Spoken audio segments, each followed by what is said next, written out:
happy to be here, and I want to thank everyone here at the Heritage House, at the Museum, the Mobile Museum of Art, and the city, who made today's lecture possible and for inviting me to share more about Juan Logan's important work. I first visited Mobile this time last August to start the research process for the long-form essay that has since been published in the catalog that accompanies Logan's current show at the museum. So this is a full circle moment for me. I visited the Clotilda exhibition when I first came. I visited the African American Archives. Good to see you again. Cultural Center. Excuse me? Cultural Center. The Cultural Center? Yes. Can you all hear me? Because I feel like the mic is... Is the mic... Okay, tilted up. Okay, I feel like I'm a little sound probably far away. I can't hear myself. There Can we you hear go. me? Okay. That's perfect. Okay, great. So the African American Cultural Center. Okay. Oh, no, I want to get it correct, sorry. Historic Avenue. Okay. Cultural Center. Historic Avenue Cultural Center. Boom, there we go. In my mind, I've been calling that African American Archives this whole time. She called it all. Thank you for correcting me and for giving me the tour when I first arrived, to give me some more context, to think about what it means to be in a place like this with all of this history and memory. And so I'm not a resident of Mobile. I did grow up in south Oklahoma City, so but not in Mobile, not so far from here. But nor am I a resident of those who were kidnapped and forcibly displaced to Africatown. So I'd like to acknowledge the ancestral knowledge and expertise that fills this space, not just this room and building. And in that spirit, I'm going to read a little from my catalog essay, reworked specifically for today's lecture. But I won't be talking the entire time. We all will engage in a dialogue about the work that you can see here, threads, and some of the images that I will show as part of my presentation. We'll do some close looking and visual analysis together, and then think about the stakes of memory in the past, present, and future together. How's that sound? Yeah. Yeah? Okay, great. We gotta make this rain work for us. Okay. Since the 1960s, artist Juan Logan's multidisciplinary practice has enfolded viewers into a layered matrix of representation that manipulates America's fixation with racial difference, Southern vernacular culture, mapping, and memory through alchemizing metal, paper, paint, and other materials. These images here are of Without Stopping and Threads, two artworks that I'm going to talk about later more extensively, but I'm going to leave these slides up this slide up for the next few minutes while I talk, because I want you all to take note of what you see, what patterns, what shapes, what colors, where and how they overlap and diverge, because we're going to talk about these and your observations in a bit. Between the 1960s and 80s, the artist's paintings mirrored the forms of abstract expressionism that proliferated in the 1930s, 40s, and 50s at a time when a number of Black artists were making representational work that responded to the Black power ethos of the era with its accompanying aesthetics of militant cool, iconic afros, and raised fists. Logan also made a significant amount of large-scale minimal sculptures comprised of industrial materials in the 1970s. But by the 1990s, the artist had turned toward more political iconographic work that, like other African American artists of the time, explored the limits and possibilities of racial satire. His more recent paintings investigate the form and materiality of elegies. The artist's decades-long career has taken many forms, from figuration to abstraction, from drawing and painting and printmaking to public sculpture, installation, and back again.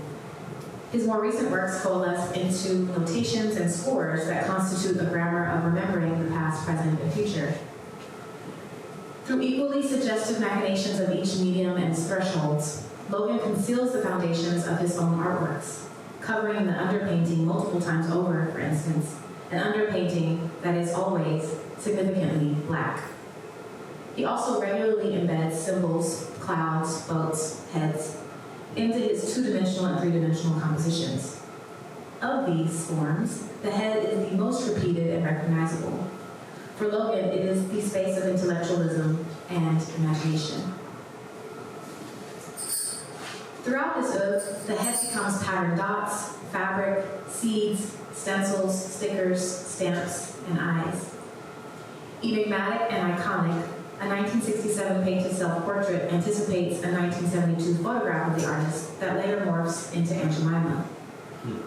This sequence of anachronistic mother forms proliferates as silhouetted heads in his later work, icons that punctuate the maps and geometric abstractions on view in his paintings and works on paper. Such expansion and dispersal are metaphors for memory and how it deteriorates and diffuses in the space and time that accumulates the farther away one travels from the original event or pain point. This process of repetition and layering, which builds up the texture of the surface of the work, coincides with the various ways that the artist's practice repeatedly surfaces the troubling yet formative role race and memory play in the national narrative. Logan's Elegy series, which the artist began in 2017 and is ongoing, most recently and fully realizes his concerns with the matter and matters of memory. Elegies are requiems, funeral songs for the dead.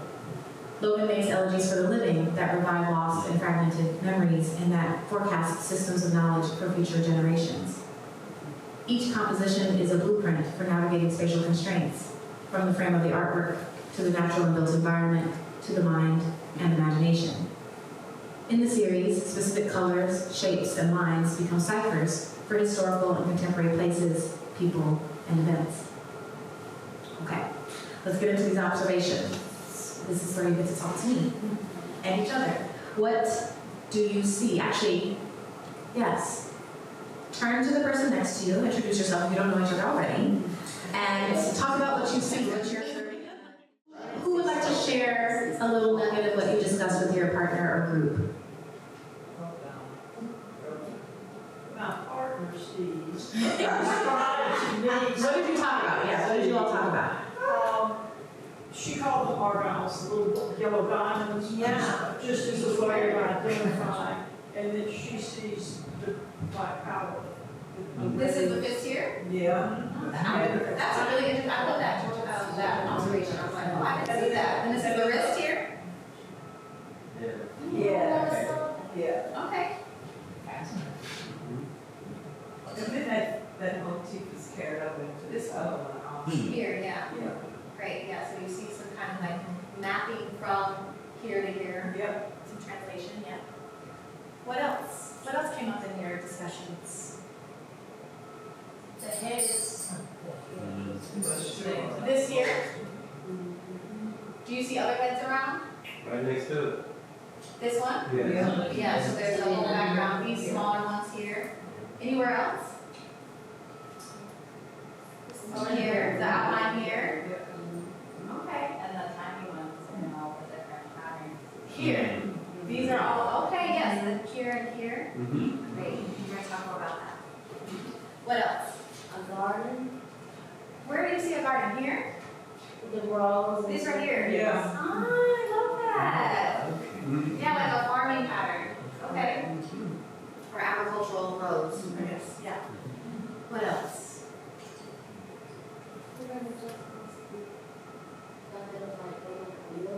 Yeah. This right here? Yeah. An upside down building. Great. So we've got architecture, we've got agricultural planning and rows, these kinds of patterns that are found either in the natural world or that are man-made that Juan is playing with, as well as these references to African textiles and his signature motif of the head that he's also turning into his own kind of pattern play, inspired by West African textiles. Welcome! Hello! Okay, we're gonna come back to this, but we'll look more at this, but yes, we're on the right track. Great. Does anybody have anything else to share? Also see, like you said, perspective. This is also a kind of architectural rendering too of space, of a kind of structure that you might enter, right? So it's trying to give dimension and depth to, for the illusion of depth and great I see dimension. a city grid, that green piece over Here. here.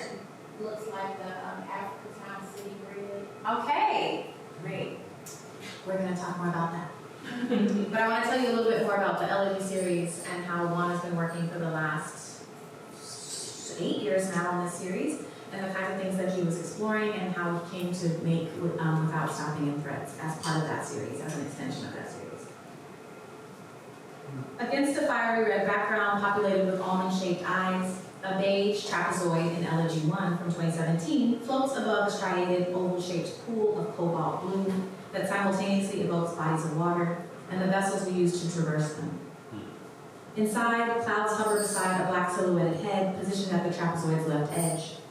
White rose heads sit atop swaths of red paint, appearing as pockmarks, what Logan terms headshots, on the surface of the silhouette.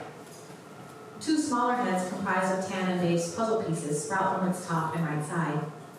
Even smaller versions of the silhouetted head appear as pupils in the center of a smattering of the red almond shapes, transforming them into eyes. In Elegy 2, also from 2017, the fiery red background is now covered by an arrangement of familiar forms and Logan's signature motifs that dance around, under, and atop each other. A black silhouetted head, turned clockwise at 90 degrees, lies sideways. A turquoise and orange marbled cross, a symbol of worship, salvation, and aid, intersects the head. Smaller heads of various sizes, centered among white square frames, sit upright, upside down, and sidelined, as they hover in the dense blackness of the mother head. To the right, an apparitional head overlays thick lines and indistinguishable shapes.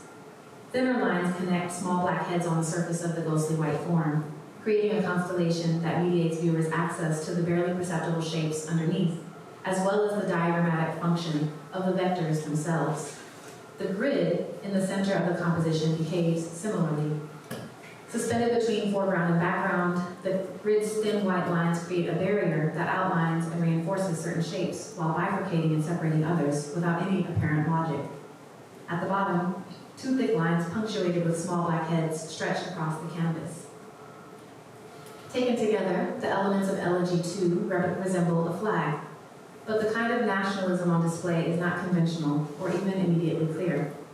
Instead, it models systems of inclusion and exclusion that invite viewers to question when and where to place their allegiance to symbols and systems whose sole function seems to be assert their own authority and rules. The color palette, heads, vector constellations, and thick lines of Elegy 1 and 2 recurs in Elegy 3, also from 2017, as does the cobalt blue boat form from Elegy 1. Rather than the bottom of the boat or its shadow, the vessel comes into view where the 2 points of its canoe-like structure meet and hinge. Occupying the upper 2/3 of the composition, the boat opens like a mouth. For Logan, boats transport hopes, dreams, aspirations, and memories. They also signify the risk, loss, and melancholy that gives texture to African descended people's experiences of forced migration and enslavement, while the cobalt blue represents protection. Like Bloodroot, Logan's blue is not just southern, it is diasporic. Traveling without moving, suspended in space, the blue boat and its fiery red interior represent yet another instance of ambiguity and uncertainty, even as familiar and recurring forms orbit. The artist further explores this process of transmutation in his large-scale homage to the founders and descendants of Africatown. Employing abstract expressionism as a strategy that at once locates and exceeds the constraints of representation and of figuration specifically, Logan's Without Stopping from 2024, a first-of-its-kind commission for the Mobile Museum of Art, rhizomatically mediates at larger-than-life scale the tensions that stem from struggles for recognition and justice and African-American communities, reparations, in the afterlife of slavery. In so doing, the Mobile Museum of Art Commission unfolds painting into present-day discussions about the efficacy of memorialization at a time when Confederate monuments have come under intense scrutiny and revision as reservoirs of white supremacy and power. Most importantly, Without Stopping centers the oft-derided ingenuities, origin stories, and cultural traditions of African-descended peoples that not only predate Euro-American colonialism, but that also chart innovative pathways forward toward more equitable, site-responsive ways of being. This work, and Logan's larger Elegy series, revolves around the visual language of memory and how it functions and changes under and against historical trauma and oppressive regimes. Africatown was founded by enslaved Africans from the Banse and Borgu regions, now known as Benin and Nigeria, who were captured and sold to Captain William Foster by Dahomey chiefs. A well-known story by now in Mobile. Foster and his men had clandestinely trafficked these slaves into Alabama in the summer of 1860 on the Clotilda, the last known ship to illegally bring kidnapped Africans to the United States. A direct link to the ruptures wrought by the transatlantic slave trade Africatown defies established narratives of slavery in the United States, and that its founders were able to retain many of their own cultural traditions, secretizing them with each other, rather than with Euro-American traditions as methods of survival, even if they weren't necessarily in agreement. As an elegy painting, without stopping, thus carries hefty material and symbolic weight. So let's talk about these symbolisms and motifs. So we're going to come back to the discussion around the observations and the references that Juan looked at for these pieces that you all already picked up on in terms of maps and clothing and textile patterns. So the map that, one of the maps that Juan consulted for the pieces that you probably saw the outline of in the paintings themselves. I'll show a detail of this, but this is one of the key references for him. And then you see where it shows up in the paintings. I'll do a comparison later. Okay. And then these clothing and textile patterns, this is a page from a reference photo that appears in the 1989 British Museum book, African Textiles, edited by John Picton and John Mack, and it pictures senior members of the Ashugbo Society in Yorubaland, which is now known as Nigeria, Togo, and Benin. And Juan was particularly drawn to the warp stripes, which you see here. You would have been on brand. And weft floats, and the fact that the textiles are woven by both men and women. It's not just the female craft work. The weft floats, which are here, and here, and some other places,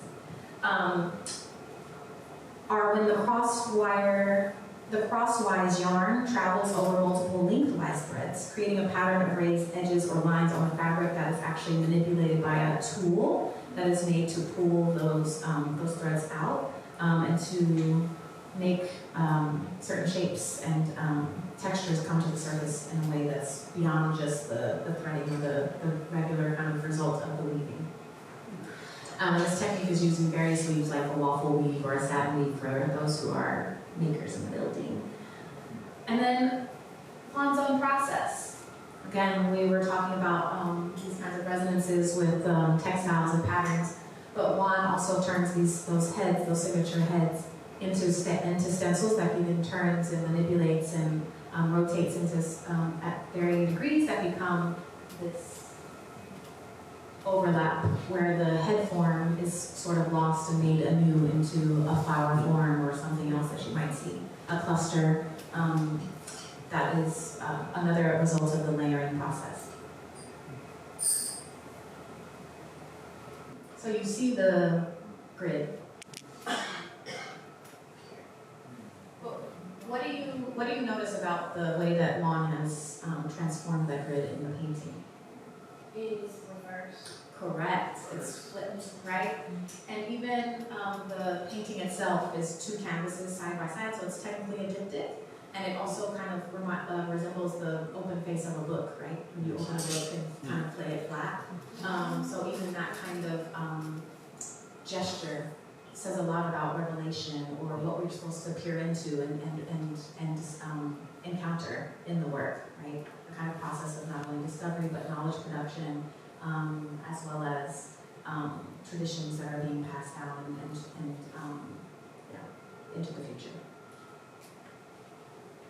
Oh, and then I wanted to highlight these. These are almost a direct translation, right? These stripes taken directly from the photograph in the book of African Textiles.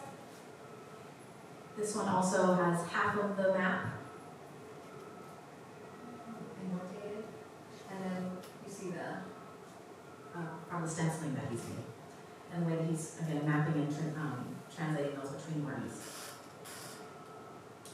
Logan uses similar shapes, textures, colors, and motifs across his elegy series, creating a visual unity that has wide-ranging implications for understanding the materiality of memory in the context of racial trauma.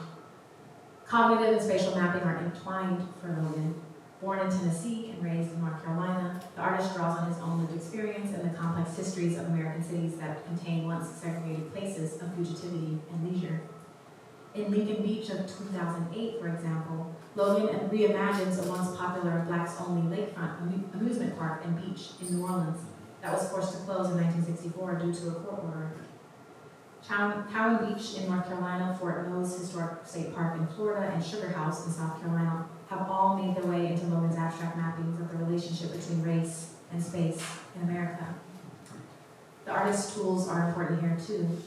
Rather than a conventional paintbrush, he uses a masonry trowel to apply layers of paint to the canvas.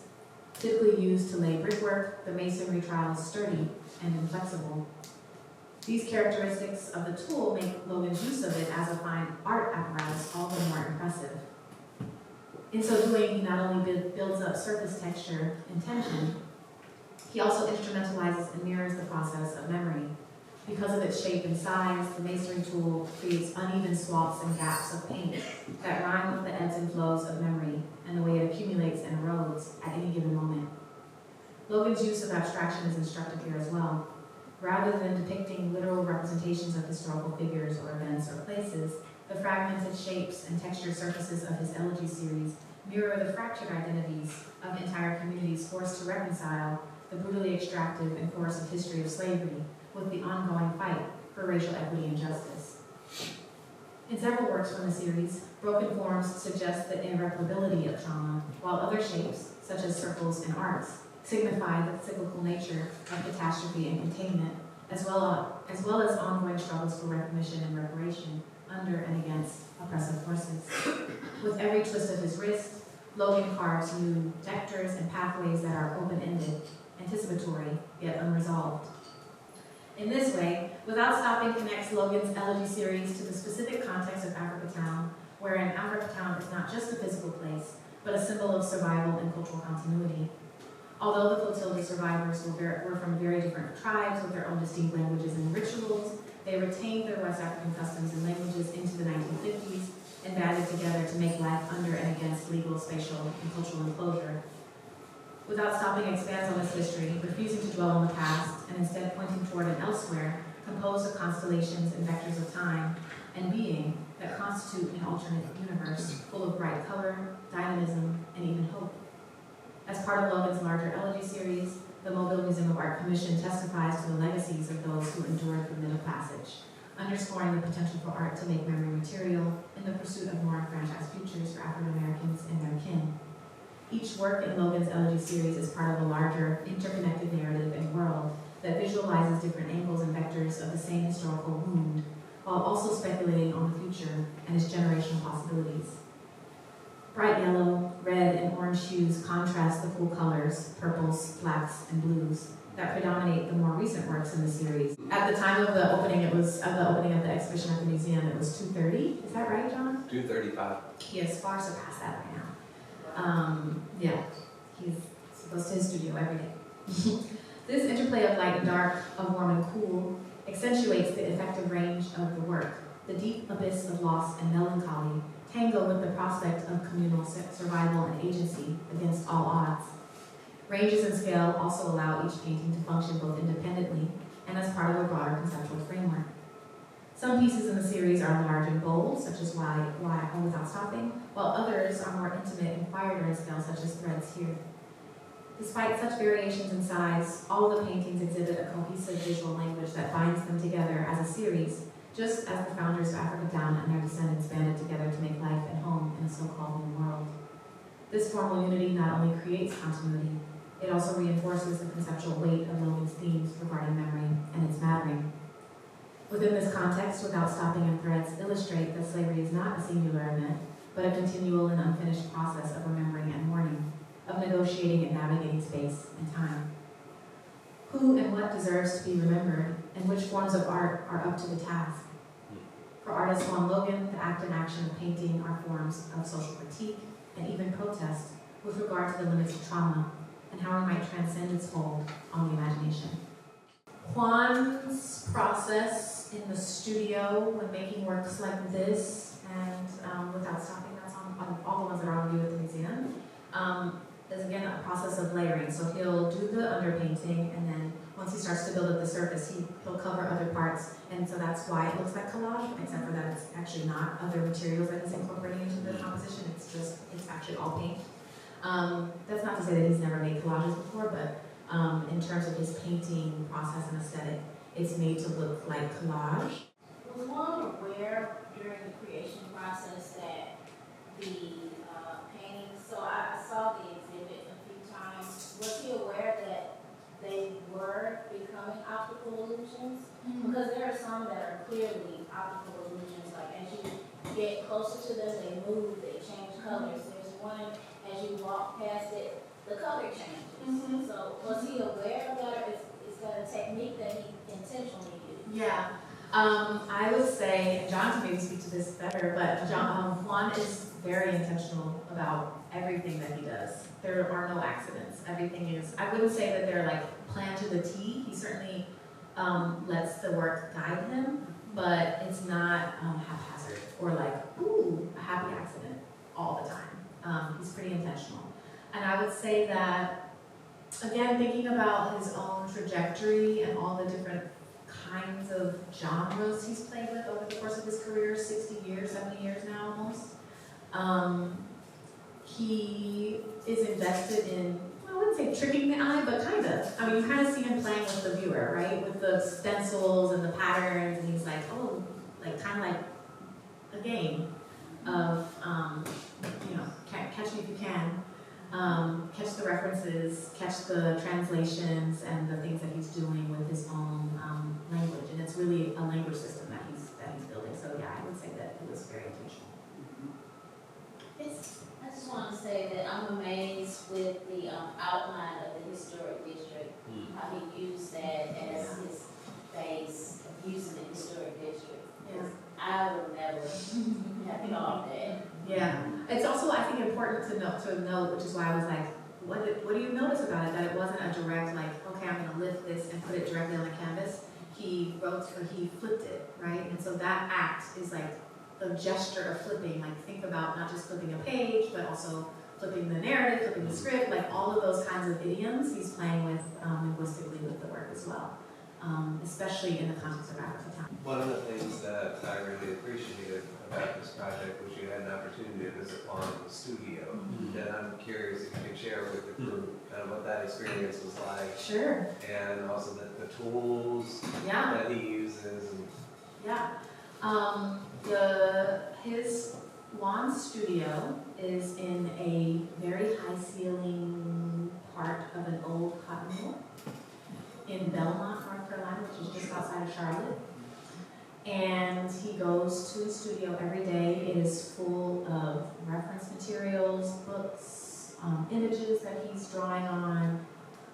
His own previous bodies of work surround him and populate the studio. His interest in memory is seen in those other bodies of work, not just these abstract paintings, but the reliquaries that he collects and installs, I guess you could call it, in his studio that kind of live with him as he's making work. So gollywogs, lawn jockeys, tombstones. I mean, there's just like all this kind of memorabilia around memory itself that he's picking up from, estate sales or antique shops or whatever. So what we might call Americana, but has a deeply racist history. And so he's interested in how that history became solidified in these objects that continue to circulate and have such a market around them, because people are going to fairs and traveling to collect these things to this day, still selling them on eBay for exorbitant amounts of money. That is strange to me, but so he's interested in that practice also of collecting. And like I said, lots of books on like memory studies, not just culturally, but also like neurologically. So he's really balancing all of these references at any given time in the work. But it's this huge kind of shotgun studio that just like, I mean, it's massive. You walk in and you're just like, oh my God, wow, okay, wow, you're doing a lot over here. And it's just piles of artwork as well that he's been working on. Many things that people haven't even seen. He's just producing and producing and producing. yes, and one of the things that I think you touched on in the essay too is how he uses different tools. So for instance, the masonry trowel. Yeah. And how that also kind of relates into the studio as a space for problem solving. Yeah. Yeah. I should have asked him actually. I don't know when exactly he decided to start using the masonry tool, but it is his chosen tool for the last maybe 20 years, maybe longer. And so when you see him, I mean, it's incredible the way that he flicks his wrist and is like, he has really learned to work with the masonry tool so that it becomes a very kind of sophisticated, it's not a brush, but it's a sophisticated application tool for the canvas that he's also carefully wielding and having to move around the artwork to make sure he's getting the right angles and things. So it's also a very active painting practice. And there are certain things, like if it's very, very small, like a line work or something like that, that he might take a small paintbrush, but it's very rare that he uses anything other than a masonry trowel. And even like when you go into the studio and you see him working and you're like, oh, okay, wow, a masonry trowel, what are you doing with that? And then he's spreading paint onto the canvas. And so some of it is like very grand and just kind of like, it's much looser, like the underpainting and the layers that he uses to build up. But then once you get to the more, I guess, formal, compositional elements, it's very methodical and very meticulous and yeah, it's like surgery. He's currently thinking intensively about monuments. And one of the things that he has repeated to me multiple times is this idea that if you had to rebuild the monument you were creating or looking at every single day, that memory would never go away. Yes. And that's actually where the elegy series is moving now, toward monuments and their role in memory. There you go. So that was. There you go. I won't add too much other than Jesse had asked before about the illusory effects of the paintings. And one of the things that illusions do is they make you ask the question, what is it that I'm really seeing? And what is it that I'm really thinking about what I'm seeing or perceiving? And I know Juan has told me many times that he feels that his work is most successful when it inspires people to ask questions. Thank you